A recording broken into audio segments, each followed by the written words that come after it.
പൊന്നോ, ഈ സ്ഥലം ആരും മിസ്സാക്കല്ലേ. ഞാൻ ഇവിടെ എത്താൻ കുറച്ച് വൈകിപ്പോയി. നമ്മുടെ ജർമ്മനിയിലെ മോസ്റ്റ് അട്രാക്റ്റീവ് സ്പോട്ടായ ബയണിലെ പാർട്ട്നാക് ഗോർഗിലാണ് ഞാനിപ്പോൾ.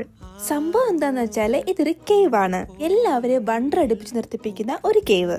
ആയിരക്കണക്കിന് വർഷങ്ങളായി പാട്നാച്ച് നദി ലൈംസ്റ്റോൺ പാറകളിലൂടെ ഒഴുകി ദ്രവിച്ച് രൂപപ്പെട്ടതാണ് ഈ താഴ്വര.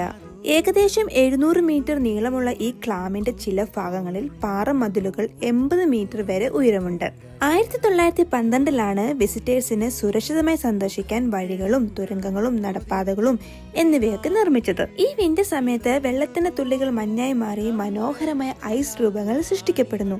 ഈ കാഴ്ച കാണുവാൻ ഒരു ദിവസം 1000-ഓളം ആൾക്കാരാണ് ഇവിടെ വിസിറ്റേഴ്സായി എത്തുന്നത്. ജർമ്മനിയിലെ നാച്ചുറൽ മാജിക് സ്പോട്ട് എന്നാണ് അറിയപ്പെടുന്നത്. അതോടൊപ്പം പാട്നാച്ച് ക്ലാം ഒരു പ്രകൃതി സംസ്കാരമായി സംരക്ഷിക്കപ്പെടുന്നു. അപ്പോൾ ഫുൾ വീഡിയോ കാണണമെങ്കിൽ momos diary YouTube channel link കൊടുത്തിട്ടുണ്ട്, പോയി കാണുക. ബൈ.